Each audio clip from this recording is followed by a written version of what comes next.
Bismillahirrahmanirrahim. Alhamdulillahirabbil alamin. Allahumma shalli wa sallim ala sayyidina Muhammadin miftahi babi rahmatillah adada ma fi ilmillah salatan wa salaman daimain bidawami mulkillah wa ala alihi wa sahbihi.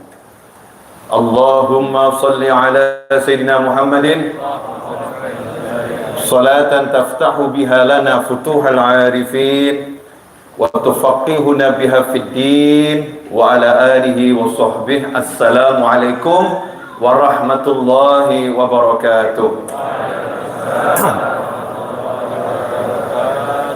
Alhamdulillah, di bulan Sya'ban yang mulia ini kita bisa kembali duduk untuk cari ilmu. Mudah-mudahan apa yang akan kita pelajari ini manfaat dan barokah.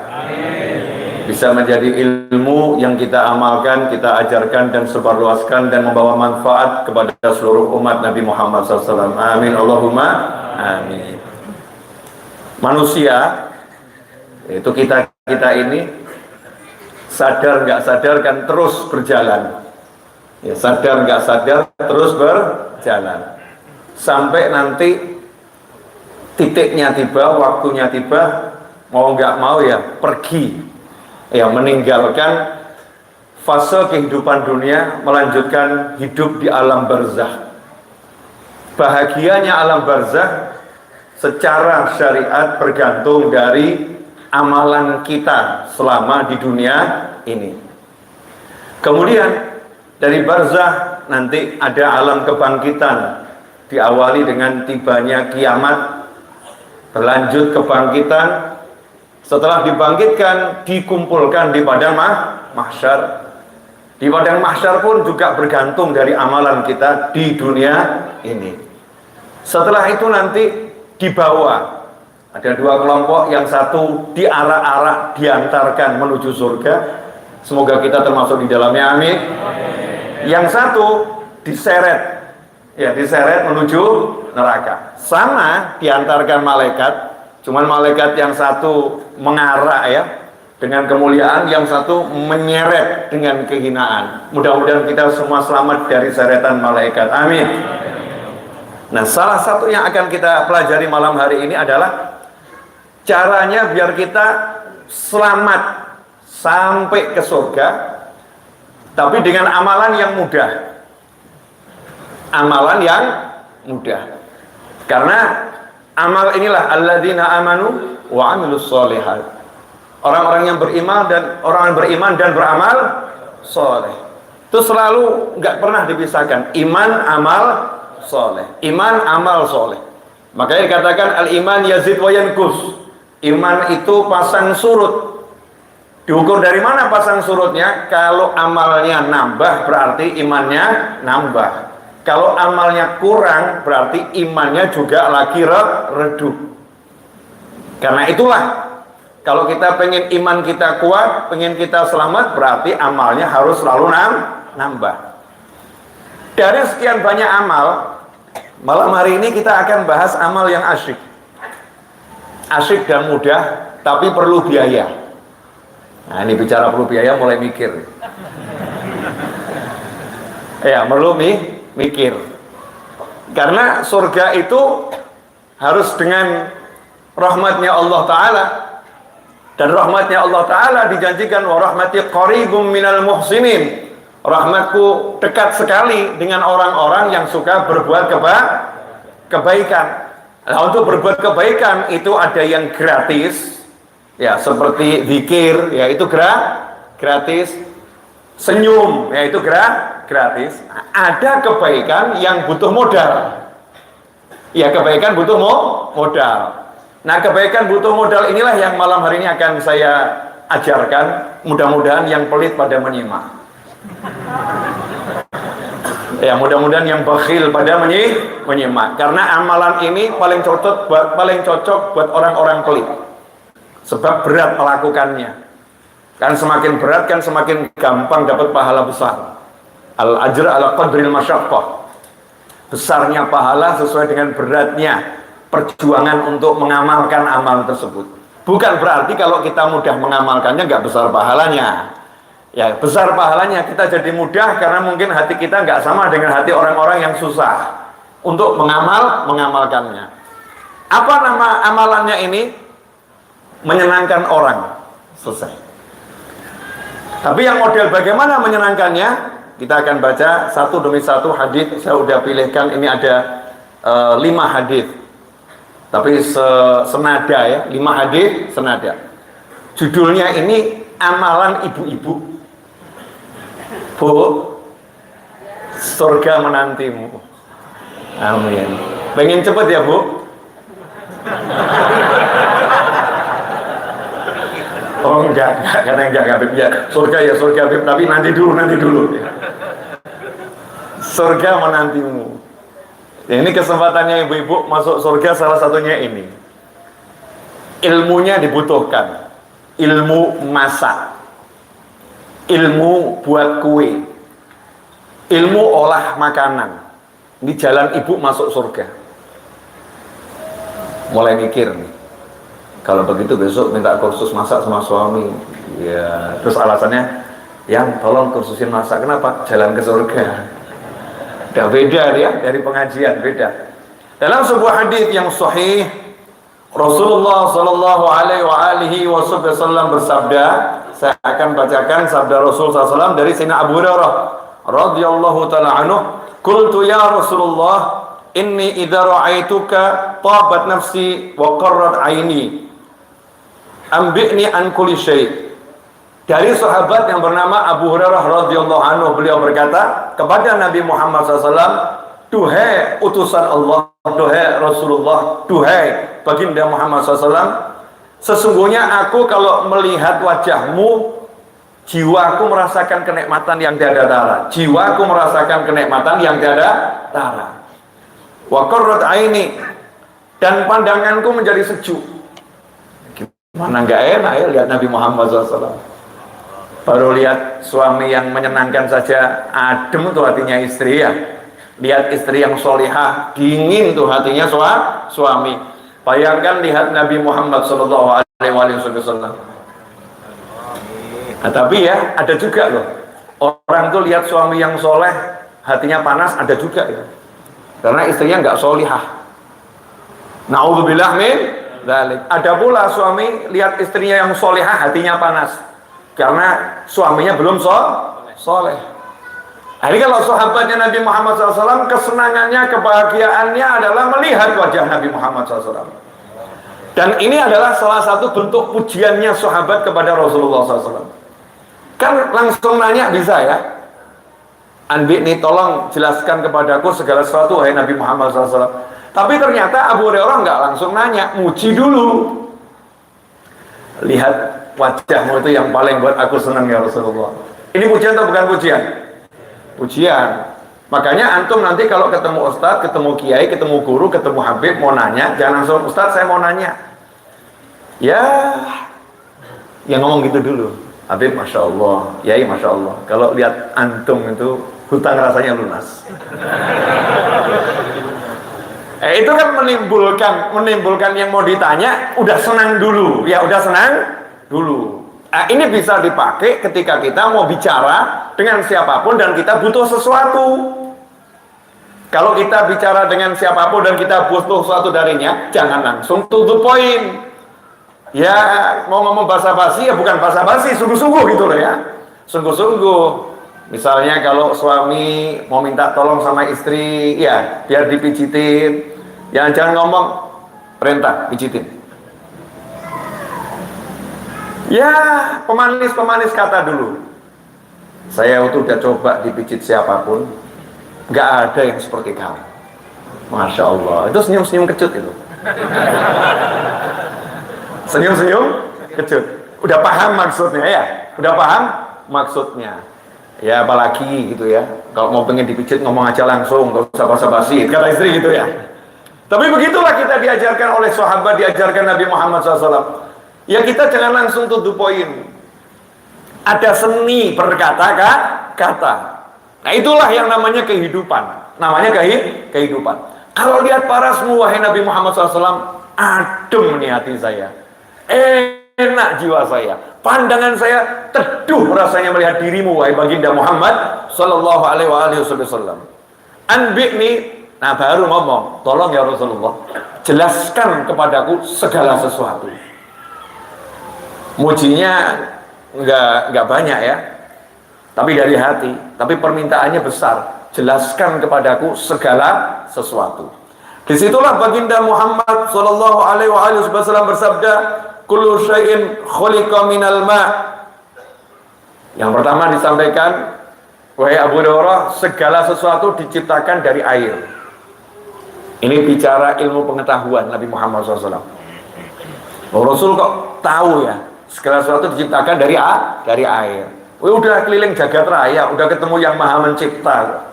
Rasul kita ini SAW luar biasa. Kitanya saja yang kadang ini nggak jelas. Punya Rasul yang luar biasa kok masih meragukan ajaran beliau, masih nggak pede sama ajaran beliau SAW, masih kurang yakin sama ajaran Nabi Muhammad SAW. Padahal semuanya dari Allah dan Rasulnya udah ketemu Allah dan udah keliling jagat raya, udah melihat semuanya. Kemudian beliau menceritakan segala sesuatu diciptakan dari air. Abu Hurairah kemudian berkata selanjutnya, akhbirni bi syai'in idza amiltuhu dakhaltul jannah. Pertanyaannya naik ini, lebih spesifik. Wahai Nabi Muhammad SAW, jelaskan kepadaku satu amalan, kalau aku amalkan, aku akan masuk surga karenanya. Enak ya? Ya seperti kita kalau ketemu orang, dah saya dikasih tipsnya nih, gimana caranya kalau saya jalankan nanti saya langsung jadi direktur. Dijelaskan begini, diamalkan.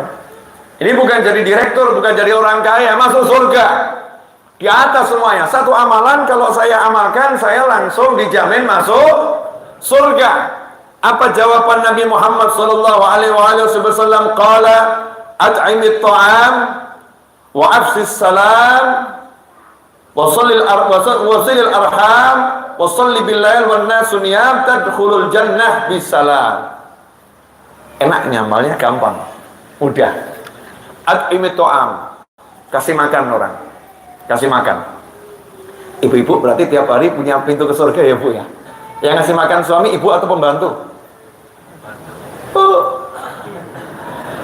Yang ngasih makan suami sama anak-anak ibu atau pembantu? Oh berarti pembantunya masuk surga.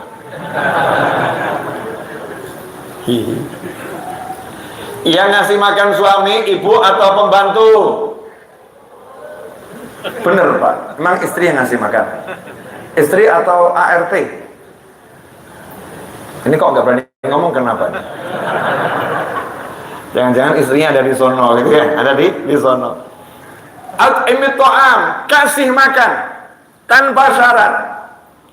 Yang ahli ke masjid atau yang belum ahli, kalau butuh makan kasih. Kalau sampai nanti gak makan dia bisa mati, ya kasih makan. Meskipun kita dianjurkan kalau mau ngasih makan dia milih, kasih makan orang-orang yang bertakwa, karena nanti hasil makannya itu digunakan untuk taat pada Allah Subhanahu wa ta'ala. Kemudian yang kedua, wa'afis salam, tebarkan ucapan salam. Ini sekarang mulai hilang. Gayanya saja depannya salam, setelah itu maki-maki orang. Assalamualaikum. Ya, waalaikumsalam. Kamu gila ya? Insyaallah, mulai WA-nya pedes-pedes. Kalau udah assalamualaikum, ya kalimat selanjutnya harusnya bagus. Itu mana afsis salam. Tebarkan ucapan salam, betul-betul kamu jamin orang selamat. Semoga kamu selamat. Kalau kita bilang semoga kamu selamat, berarti saya akan berjuang semaksimal mungkin agar kamu tidak terganggu oleh apapun. Itu yang namanya afsus salam. Makanya orang kalau pengen rumahnya itu banyak rezeki, masuk rumah ngucap salam. Sekarang yang terjadi masuk rumah itu nggak ngucap salam. Terus keluar tanpa salam, masuk tanpa salam. Ini amalan mudah, mengucapkan salam. Yang ketiga, wasilil arham, sambung orang-orang yang punya hubungan kekerabatan kepadamu dan memutuskan hubungan kekerabatan, sambung itu. Atau yang udah gak pernah kunjungi paman, bibi, saudara sepupu, kakak, adik, ya, menantu, mertua. Ini semua orang-orang yang punya hubungan kekerabatan, sambung. Gak pakai modal kalian nyambung tuh ya. Ya, modalnya paling punya wifi gratis gitu ya. Video call. Assalamualaikum, waalaikumsalam. Gimana kabarnya paman, bibi, gimana sehat? Masya Allah. Yang model begini, jannah itu, surga. Nah yang ngeri itu, wah kalau paman yang satu itu sampai mati aku nggak mau ngelayat. Kebetulan dia mati duluan. Akhirnya dilayat dia sama pamannya. Wah kalau dia, saya tidak akan menginjakkan kaki ke rumah sepupu yang satu itu. Masya Allah. Kalau kita butuh surga, apapun alasannya, singkirkan alasan itu. Surga. Gantinya surga. Sambung silaturahim. Silaturahim itu bukan dengan tetangga. Saya mau silaturahim ke rumah Pak RT. Bukan. Ke rumah Pak RT itu namanya hubungan baik sesama anggota masyarakat, bertetangga. Itu diperintahkan berhubungan baik dengan tetangga. Tapi ar-rahim yang punya hubungan kekerabatan. Nah, kadang-kadang ini silaturahim sama temennya ada di Lombok, terbang dari Jakarta ke Lombok, ringan buat dia. Tapi jalan kaki ke rumah bibinya di samping rumah nggak pernah dilakukan. Naudzubillah min dzalik. Jadi jangan salah kita ketika beramal. Kemudian yang keempat, washolli billail wan nas niyam. Waktu orang-orang tidur, kamu bangun sholat malam, sholat sunnah. Nanti kalau kamu lakukan ini, maka kamu masuk surga dengan ucapan salam. Kamu akan masuk surga dengan ucapan salam. Artinya malaikat mengatakan selamat, selamat, selamat, selamat, selamat, selamat. Kamu masuk surga, selamat, selamat, selamat, masuk surga. Simak dulu ya, ada 4 amalan yang akan menyebabkan kita masuk surga. Yang pertama ngapain? Kasih makan. Yang kedua ngapain? Tebarkan ucapan salam. Yang ketiga ngapain? Sambung silaturahim. Yang keempat ngapain? Sholat malam. Ya, wah, tapi ini sekarang muncul golongan sholat malam cuman ada di WA. Bangun waktunya tahajud, terus tidur lagi. Ini namanya golongan sholat malam, tapi cuman ada di WhatsApp. Nggak ada di langit. Manusianya nggak ada. Yang sering saya singgung tuh kadang-kadang kita aneh gitu ya. Waktunya orang tidur, kita kirim pesan WhatsApp, bangun, waktunya tahajud. Kalau mau bangunkan orang itu sebelum tidur, ingat, nanti malam tahajud. Yuk pasang alarm untuk sholat tahajud. Nah kalau malam-malam waktunya orang tidur, dia pengumuman. Padahal perintah Nabi, sholatlah saat orang tidur. Maksudnya jangan ada orang yang tahu. Jadikan itu hubungan istimewa antara engkau dengan Allah Subhanahu wa ta'ala. Jangan umumkan. Itu akan menjadi sesuatu yang luar biasa. Habib, yai, ustaz, saya mau ngajak-ngajak orang tahajud. Ngajak-ngajak itu sebelum tidur. Masa orang tidur diajak tahajud? Caranya gimana? Buka dong WA-nya. Buka dong, orang tidur kok buka dong WA-nya. Ayo buka WA-nya, ayo buka WA-nya. Orangnya tidur. Maka sebelum tidur jam sekian ini ya, padahal maghrib, mungkin telepon temannya, janjian ya ntar malam tahajud. Jangan lupa ya, pasang alarm saling membangunkan. Nah, itu boleh. Bukan pesan WhatsApp tengah malam telepon temannya, ayo bangun, tahajud, bangunkan itu. Nah, ini namanya kerjasama untuk saling taat pada Allah Subhanahu wa ta'ala. Kemudian yang berikutnya, ya, insyaallah cukup waktunya. Masih sama. Dari Sayyidina Abdullah bin Amr radhiyallahu anhu qala Rasulullah sallallahu alaihi wasallam, "U'budur Rahman wa at'imut ta'am wa afsus salam tadkhulul jannah bisalam." Periwayatnya sahabat lain, bukan Abu Hurairah. Ya, bukan Abu Hurairah. Sama Rasul mengajarkan, "U'budur Rahman." Sembahlah Allah yang Maha Penyayang. Wa at'imut ta'am, kasih makan orang. Wa afsus salam, tebarkan ucapan salam, tadkhulul jannah bisalam. Enggak ada ajakan untuk sholat tahajud. Ah, hadis ini lebih ringan ya. Ah, ya, lebih ringan ini. Kenapa? Walaupun enggak tahajud, modalnya ngasih makan orang, apalagi ini menebarkan salam, ya, maka masuk surga dengan ucapan salam. Nah, ini saya cocok ini. Ini cocok. Ya, mungkin yang tadi buat levelnya antum-antum semua itu, Masya Allah itu. Berikutnya. Nah, ini penting. Siapa di antara kita yang nggak punya dosa? Ada, hadir di sini. Yakin saya ada. Siapa? Malaikat kanan dan malaikat kiri. Malaikat kan nggak punya dosa. Malaikat yang hadir di majelis nggak punya dosa. Tapi kalau kalian, kurang lebih kita sama, betul ya? Kurang lebih sama. Kita ini banyak dosa. Nah, tapi alhamdulillah sesama pendosa kumpul di rumahnya Allah yang maha menghapuskan dosa. Iya, selesai. Kita keluar boleh pede. Punya dosa mas, barusan habis. Boleh pede. Barusan habis. Kok bisa? Udah dihapus. Kenapa? Main ke rumah Allah, selesai. Minimal pulang bonusnya dosa habis. Nah, kita butuh ini penghapus nih loh. Mau kita ini ya dosa jalan terus loh. Maka kita butuh jalan dosanya, penghapusnya juga jalan. Dihapus terus. Nah, gimana caranya mendapatkan penghapusan dosa? Nanya sama Nabi Muhammad SAW. Dari Abu Hurairah radhiyallahu anhu qala Rasulullah SAW, dari sahabat Abu Hurairah radhiyallahu anhu, Rasulullah SAW bersabda, al-kafaratu, di antara penghapus dosa. Al-kafarat, ya, kafarahnya dosa. Apa itu? It'amut ta'am, ngasih makan. Wa ifsa'us salam, memberi ucapan salam, menebarkan ucapan salam. Wassalah billail wa nasniyam, salat malam manusia terlelap tidur. Ini wow. Artinya ini amalan sendiri-sendiri. Kalau kita ngamalkannya bisa tahajud, yaitu tahajud kita penghapus dosa. Tahajud belum bisa, ya udah saya modal ucapan salam. Ketemu orang assalamualaikum sama senyum. Ini begitu assalamualaikum dosanya kehapus. Semakin sering mengucapkan, semakin banyak dosa yang terhapus. Makanya kalau pengen banyak dosa dihapus berkat ucapan salam, yang banyak bergaul dengan orang-orang yang layak diberi salam. Kemudian yang berikutnya ngasih makan. Awal tadi, nah ini ngasih makan ini butuh modal. Yang pelit nggak bisa ya. Bu, ibu, kalau masak tetangga dikasih nggak?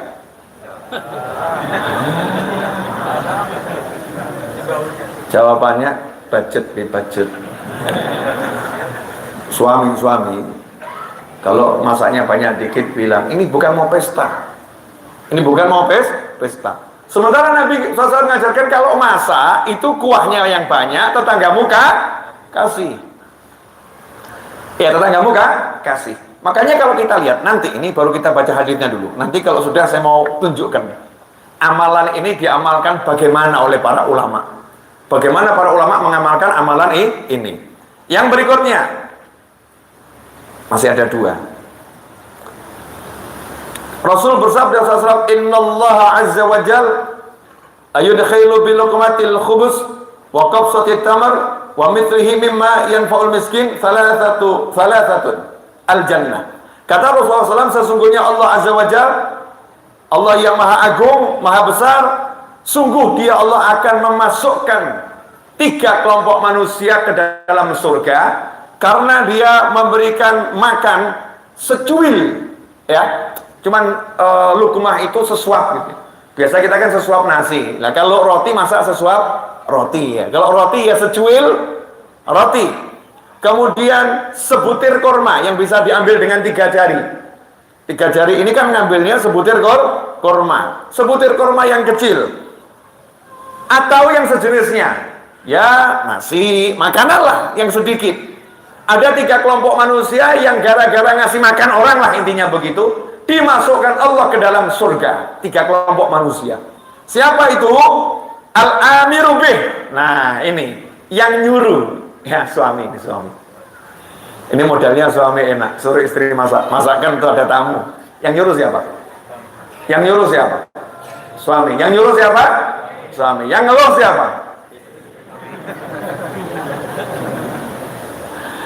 Yang nyuruh siapa? Ayo toh yang keras jangan takut. Yang nyuruh siapa? Yang ngeluh siapa? Betul Bu, ngeluh. Ini fitnah kecil. Yang ngeluh mungkin kalau keseringan ada tamu, yang ngeluh mungkin istri sama ART ya, asisten rumah tangga. Tamu terus masak terus, tamu terus masak terus, makan terus, enak bener tamunya. Kamu tinggal perintah, kita yang masak. Kata Nabi Muhammad SAW, yang merintah ini kan yang ngajarkan kebaikan. Niat ngasih makan orang. Yang merintah istrinya masak untuk ngasih makan orang, itu masuk surga. Nah yang kedua, wah ini wazzaujah al-muslihah lah, istri yang memasakkannya. Bu, jadi kalau disuruh suami masak buat temennya, kira-kira ibu bahagia atau keluh kesal? Bu, bahagia atau keluh kesal? Bu, bahagia atau keluh kesal? Betul Pak. Dari tadi itu nggak berani jawab karena takut saya ngomong begini betul gitu ya. Yang ketiga, Masya Allah, wal khadim alladhi yunawilul miskin, dan pembantu yang menyerahkan makanan itu kepada orang-orang yang miskin yang membutuhkan. Masya Allah nih. Jadi kalau di majelis ada bagi-bagi roti, yang buat roti bagi-bagi nasi, yang buat nasi iya dapat pahala, yang nyuruh bagi dapat pahala, yang bagikan ini panitia ini dapat pahala. Pahalanya apa? Tak terukur dengan angka, al-jannah langsung. Bukan pahalanya sekian rumah di surga, enggak. Tapi pahalanya apa? Al-jannah, langsung surga. Saking besarnya itu ya pahala ngasih makan orang. Dah, hadisnya udah selesai. Tinggal, oh masih ada dua. Satu aja, satu lagi. Jamnya udah mau habis. Saya baru 27 menit bicara, waktunya sudah mau habis. Isyaknya jam berapa nih sekarang? 19.21. Iya udah mau habis itu. Masa belum ceramah kan? Belum, baru membacakan hadis Nabi Muhammad SAW. Nah ini yang paling asyik ini, merangkum semua tadi. Tapi sebelum saya rangkum semua tadi, saya mau jelaskan sedikit. Itu kalau para, saya nggak tahu yang lain ya, yang saya tahu saja, Habib Kiai, Habib sama Kiai. Kalau di Jawa Barat ajengan ya, betul, ajengan. Kalau di Kalimantan dan sekitarnya itu guru, luar pulau sana guru. Itu punya tuan guru ya, punya kebiasaan kalau buat majelis selalu ada makan. Betul. Kalau buat majelis selalu ada makan. Dulu kan dikira orang-orang kan cuman ya makan gitu, makan. Padahal itulah rahasianya untuk mengajak seluruhnya masuk surga ya di situ. Yang nyumbang untuk masak, yang ikut masak, yang membagikan makanan, yang nyuruh, semuanya itu masuk surga. Artinya, saking cerdasnya ini para ulama, gimana caranya umat ini masuk surga tanpa repot? Saya mau nanya, pilih mana? Diajak tahajud atau diajak makan? Jujur. Jujur. Tahajud atau makan? Makan. Nah kalau kamu diajak makan, yang ngajak masuk surga, yang nyuruh masuk surga, yang masak masuk surga, masa yang makan gak masuk surga? Yang makan menyenangkan, yang nyuguhin juga masuk surga. Pernahkah kita berpikir ini amalan yang menyenangkan? Masya Allah. Makanya sampai ada satu ulama Hadramut, miskin, susah hidupnya, tapi setiap malam itu ngomong sama istrinya. Ini Masya Allah. Silahkan para suami dicontoh ya dengan bentuk yang sesuai dengan zaman sekarang ya. Ini zaman dulu. Tolong setiap malam masakan untuk 2 orang. Untuk siapa? Untuk aku. Yang satu lagi buat siapa? Ya buat aku. Kamu mau makan 2 porsi? Enggak. Makannya ya 1 porsi. Yang satu nanti saya mau keluar, cari orang yang belum makan, saya akan duduk bersamanya di tempat dia berada, terus makan berdua dengannya. Yang satu, kalau kita bungkus ya, yang satu bungkus buat saya di dunia, yang satu bungkus buat saya di kuburan nanti. Insya Allah. Sanggup tiap malam traktir temannya? Nggak usah traktir temannya, istri pulang dari kantor, bawa martabak, Masya Allah. Kemudian ngomong, iya, apa? Suapin, secuil, diet, nggak ono diet-dietan, surga ini. Diet, secuil kok bingung sama diet. Menyenangkan hati suaminya, dok sidik itu jannah itu. Saling memberi, ngasih makan loh.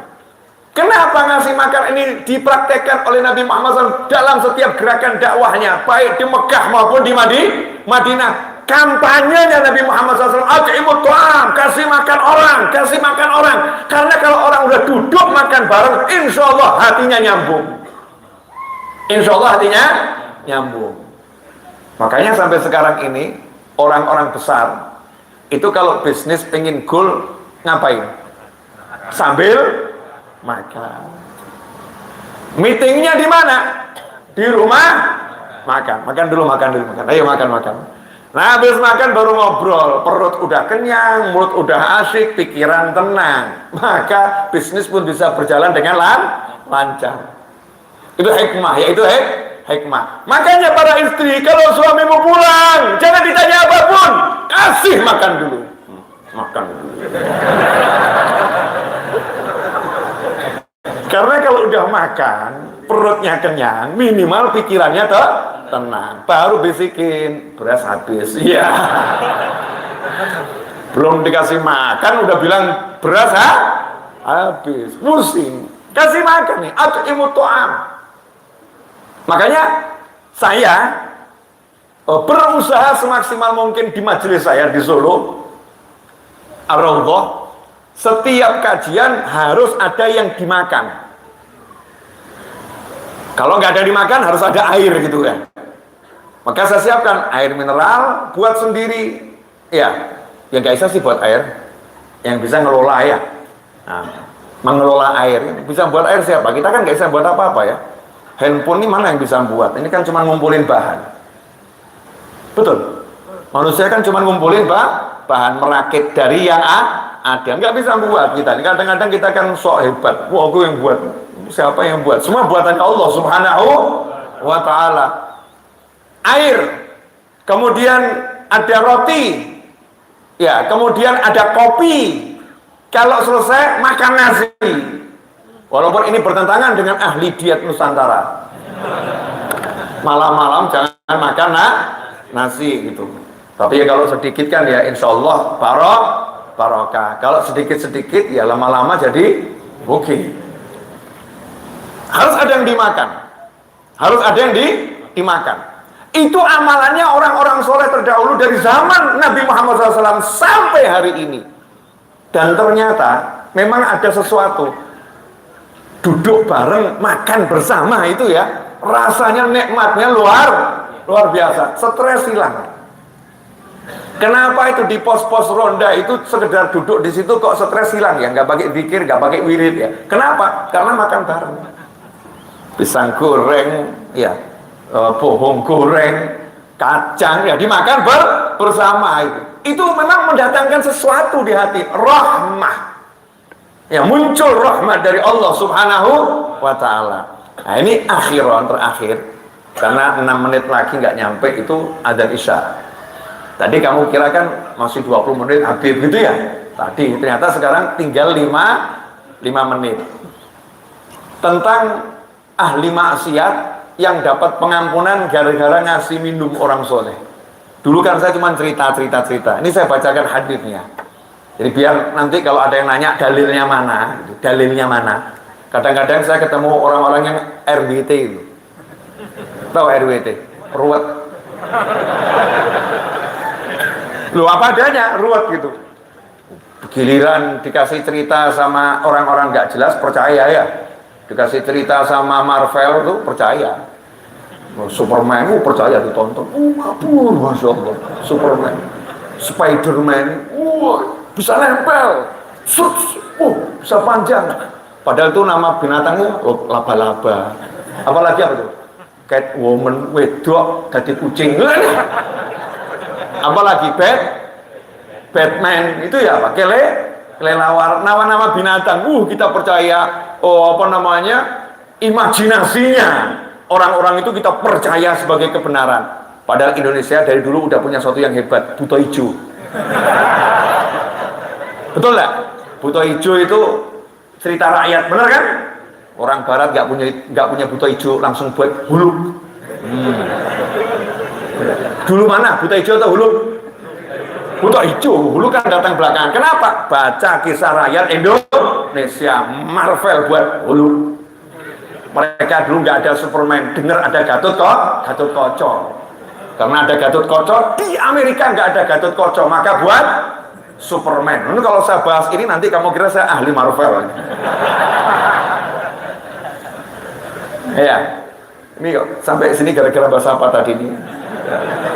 Tiba-tiba. Nah kita ini lebih percaya sama imajinasi. Yang pasti-pasti itu kadang kurang kita percaya. Nah, ini kisah nyata. Cuman ya ini muncul orang-orang yang kadang suka nanya, hadisnya sahih enggak, dhaif enggak?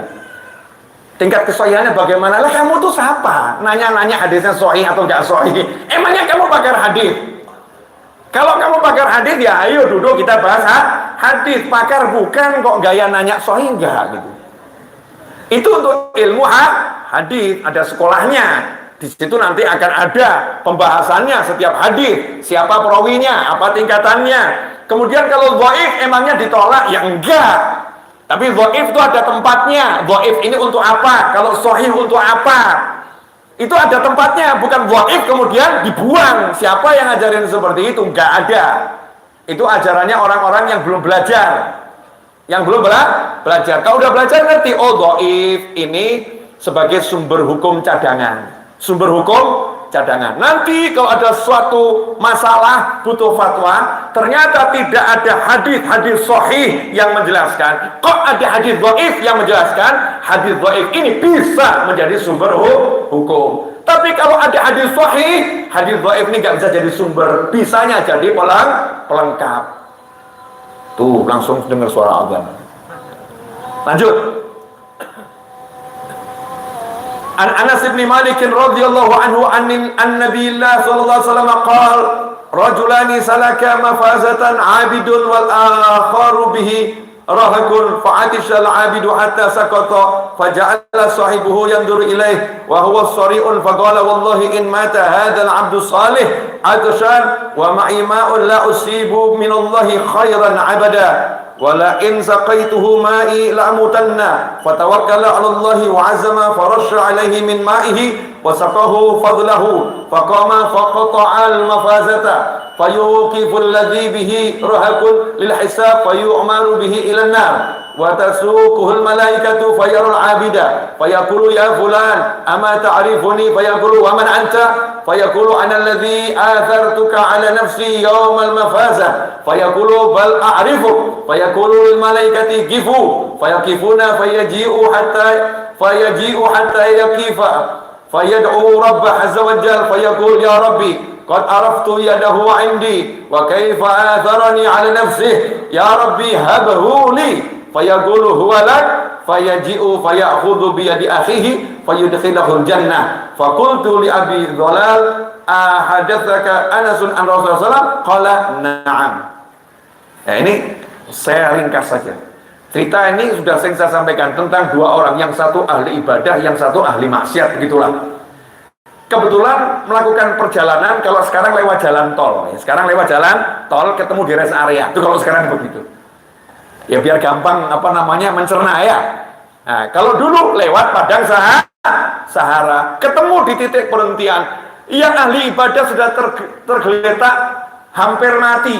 Kenapa? Karena kehabisan air dan dehidrasi. Sementara ya ahli maksiat punya air, tapi dia berkata dalam hati, ini kalau airnya saya berikan dia akan hidup, saya yang akan mati. Tapi kalau sampai dia nggak saya kasih air, dia mati, inilah kejahatanku yang paling besar. Gak mungkin aku akan dapat ampunan dari Allah Subhanahu wa Ta'ala karena membiarkan orang soleh mati kelaparan, kehausan. Masya Allah, ahli maksiat bisa punya kepekaan yang hebat terhadap orang-orang soleh yang papa, orang-orang soleh yang butuh bantuan, orang-orang soleh yang sakit, orang-orang soleh yang akan meninggal dunia. Sementara sekarang kadang kita punya imam masjid, punya sakit yang parah, imamnya nggak punya uang, tetangganya kaya-kaya, dibiarkan imamnya meninggal tanpa pengobatan. Dalilnya adalah amalnya banyak, husnul khotimah insya Allah.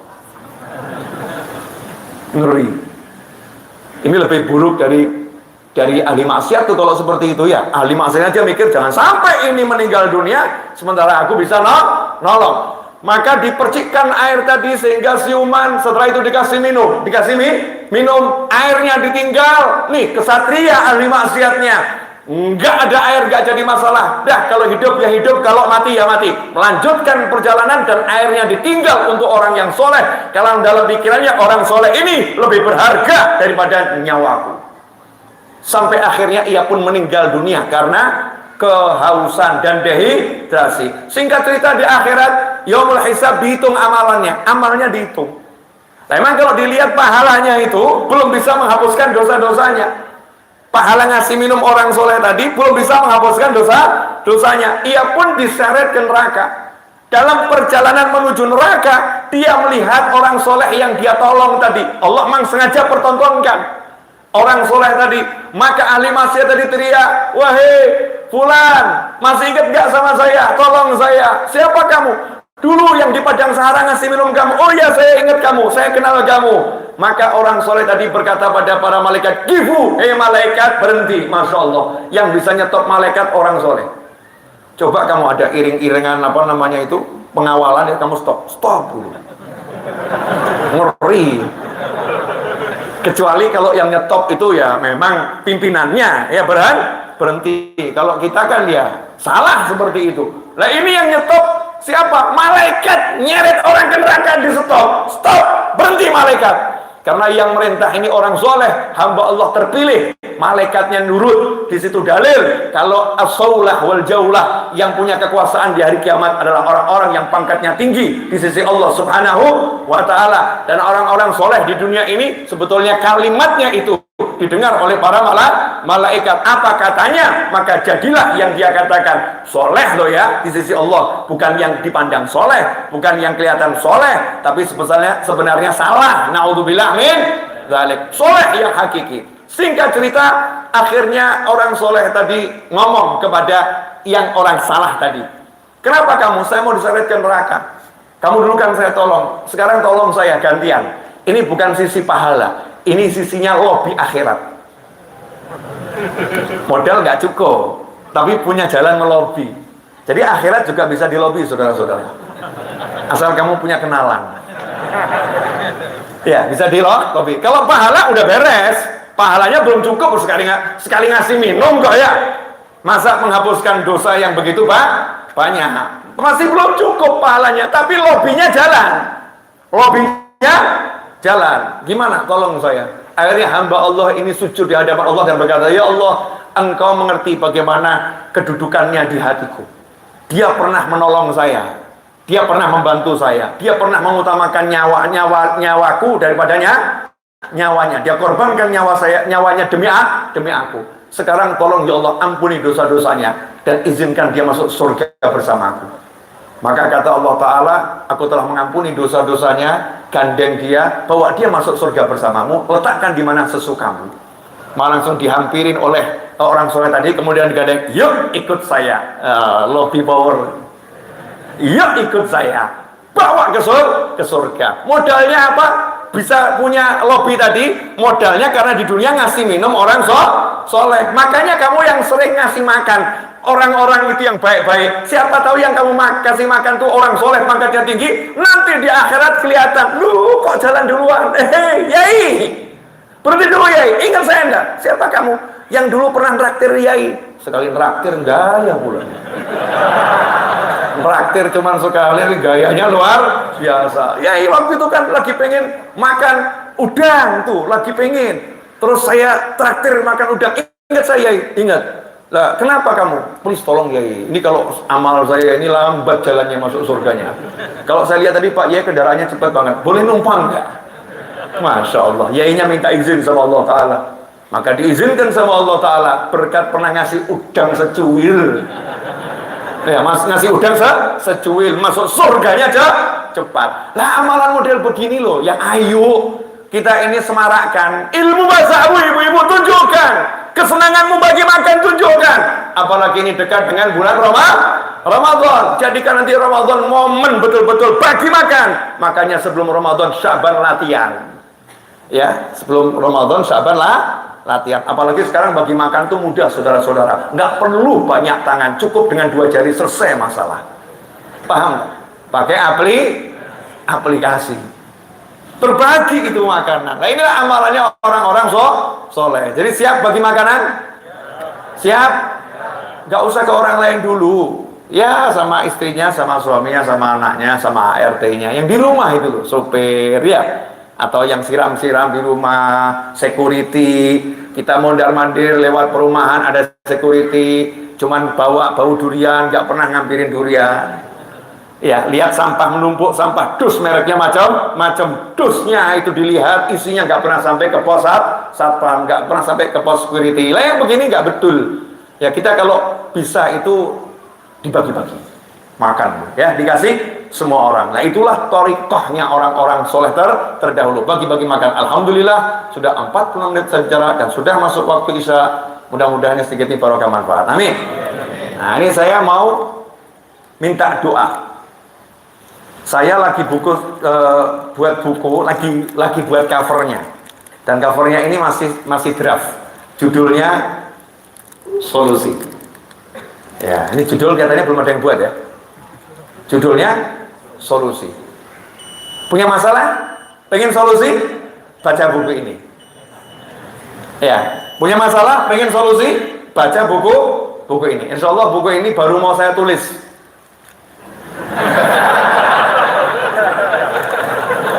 Ya. Menarik toh? Menarik kan? Kalau gila sekalian. Ya, jangan nanggung. Solusi, jalan keluar setiap muslim atas berbagai persoalan hidupnya. Karena sekarang ini banyak orang pusing, banyak orang mumet, banyak orang udah gelap, nggak ngerti harus kemana. Padahal petunjuknya Allah dan baginda Muhammad SAW dan para aulia usalihin sangat banyak dan sangat jelas. Nah saya akan mencoba, ya insya Allah 10 hari dari hari ini. Ini sekarang tanggal berapa ini? Tanggal 9. Tanggal 9, berarti tanggal 19 Maret insya Allah selesai nulisnya. Layout ya ditambah 10 hari kurang lebih 29. Ya awal Ramadan insya Allah udah terbit. Insya Allah awal Ramadan sudah terbit. Dan saya pengen itu nanti kalau untuk Jawa Barat dan Indonesia selain di Solo launchingnya nanti di MRBJ insya Allah. Ya insya Allah ya. Syukur-syukur sebelum Ramadan selesai. Jadi launchingnya menjelang masuk Ramadan. Bisa Anda bayangkan kira-kira nulisnya kapan? Wallahu a'lam. Yang penting pokoknya innamal a'malu binniyat. Jadi saya kasih begini ini untuk semangat diri saya sendiri. Yang penting covernya draftnya jadi dulu. Oh. Ya, bagus nggak? Bagus. Mau baru mimpi kok ya.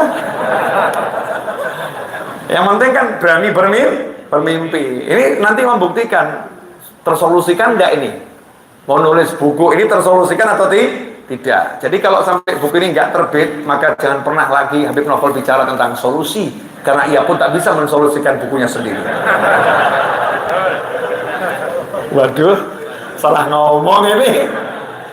Jelas semuanya? Ya, nanti insya Allah kalau udah mau terbit saya share di mana-mana biar paham ya, paham. Jazakumullah khairan. Ibu-ibu, sekarang kalau masak semangat atau enggak semangat? Nah, lebih baik masak daripada gosip. Jangan gosip sambil masak. Jangan masak sambil gosip. Khusyuklah masak, jangan khusyuk gosip. Masak yang enak, belajar. Bapak-bapak suka nggak makan? Suka nggak makan?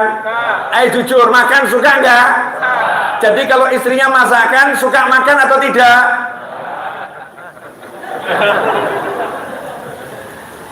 Yuk kita biasakan ini.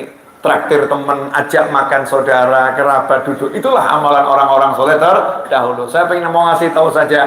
Jadi Islam itu indah. Ya tadi kalau dilihat kan afsus salam tuh nyantai pakai mulut. Assalamualaikum, assalamualaikum, begitu ya. Ngasih makan butuh modal, yuk ngasih makan. Urusan sholat jangan ada orang tahu, jangan ada orang tahu orang lagi tidur kamu sholat. Artinya apa? Islam ini mengajarkan kita betul-betul ngasih salam urusan sosial dengan sesama manusia, ngasih makan sosial dengan sama manusia, sholat antara kita dengan Allah Subhanahu wa Ta'ala. Kalau dia perbandingannya dari hadis tadi, lebih banyak urusannya dengan manusia. Apa itu? Sambung silaturahim, ngasih makan, ya. Kemudian tebarkan salam. Giliran sholat jangan ada orang tahu. Ini kalau kita amalkan, insya Allah hidup akan menyenangkan. Penutup. Sudah selesai. Mas Eto, tolong ininya. Ya. Itu jangan sampai nanti covernya dipakai orang itu. Bukunya belum jadi. Kalau ada yang pakai gimana? Enggak apa-apa. Alhamdulillah. Gitu aja kok. Repot. Terakhir ya. Ini saya mengingatkan kembali. Saya sebagai penagih hutang Rabbul Alamin. Ibu-ibu tolong hutangnya dilunasi. Ramadan sudah dekat. Ini Sya'bannya sudah jalan. Ya, Sya'bannya sudah jalan. Sementara hutangnya 10 belum lunas. Masya Allah. Sementara halangan itu akan datang waktu ingatkan teman-temannya satu grup, itu grup ibu-ibu itu ya, entah arisan, entah apa, utang puasa bayar, jangan lupa. Ingatkan. Itulah cara kita menyebarkan kebaikan. Nah, satu hal, mumpung belum sampai Ramadan, masih Sya'ban, tolong yang hubungannya kurang baik dengan orang tuanya, hubungannya kurang baik dengan mertuanya, hubungannya kurang baik dengan kerabatnya, perbaiki saat ini juga. Karena sehebat apapun kamu ibadah, gak akan diterima oleh Allah Ta'ala. Diblokir oleh Allah Subhanahu wa Ta'ala. Diblokir pahalanya. Kalau sampai sama mertua gak akur, sama mertua kurang ajar, apapun model mertua kita harus kita hargai dan hormati. Boleh mungkin orang gak cocok sama mertua, tapi harus berakhlak kepada mertua yang itu orang tua dari pasangan hidup kita. Kalau kecocokan hati gak bisa dipaksakan, cinta gak bisa dipaksakan, tapi orang hidup ada etika kepada sesama manusia, apalagi kepada orang tua. Kemudian kepada orang tua kandung, Masya Allah. Jangan sampai kita lupa orang tua kita, mengutamakan yang lain, lupa sama orang tua. Termasuk tidak akan mendapatkan ya semua nikmat yang ada di Ramadan dari pahala-pahalanya Allah Ta'ala, orang yang durhaka pada orang tua. Yang ketiga, jangan bermusuhan kepada muslim yang satu dengan yang lain. Orang yang menyimpan permusuhan di hatinya kepada muslim lain, maka tidak akan mendapatkan rahmat, ampunan, dan pembebasan dari siksa api neraka selama bulan Ramadan. Ngeri, makanya ya, tolong tuh yang di grup-grup ya, mungkin kita saling begitu sama yang lain, stop. Ya, waktunya kita hidup tanpa mencela, tanpa memaki, tanpa menghina. Kalau bisa muji-muji aja yang lain, yang asyik-asyik, yang menyenangkan. Insya Allah kehidupan kita akan jadi lebih baik. Jazakumullah khairan. Wal minkum wa sallallahu ala sayyidina Muhammadin wa alihi wasallam walhamdulillahi rabbil alamin. Wassalamualaikum warahmatullahi wabarakatuh.